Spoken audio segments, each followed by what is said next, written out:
15 days AutoCAD ఛాలెంజ్లో day 11. ఈరోజు మనం drawing complete అయ్యాక ప్రింట్ అండ్ పీడిఎఫ్ కోసం యూజ్ అయ్యే layouts, viewports and plot setting గురించి నేర్చుకుందాం. And first one layout. డ్రాయింగ్ని పేపర్ సైజ్లో అరేంజ్ చేసి ప్రింట్ చేయడానికి లేఅవుట్ యూజ్ చేస్తాం. And second one viewport, shortcut MV.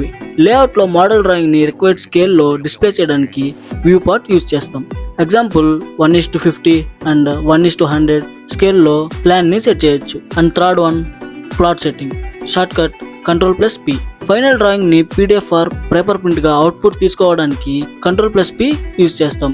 ఇక్కడ మనం ప్రింటర్ అండ్ PDF సెలెక్ట్ చేయొచ్చు, అండ్ పేపర్ సైజ్ సెట్ చేయొచ్చు, ప్లాట్ ఏరియా సెలెక్ట్ చేయొచ్చు, అండ్ స్కేల్ సెట్ చేయొచ్చు, అండ్ ఓరియంటేషన్ కూడా సెట్ చేయొచ్చు. Simple workflow: model, layout, viewport, scale, plot, PDF and print. Today's practice: ఒక simple house plan ని layout లో place చేసి viewport create చేసి 1:100 scale set చేయండి అండ్ PDF ప్లాట్ ప్రాక్టీస్ చేయండి. Day 11 వీడియోలో ఏమైనా డౌట్స్ ఉంటే కామెంట్ చేయండి అండ్ డే 12 కోసం ఫాలో చేయండి.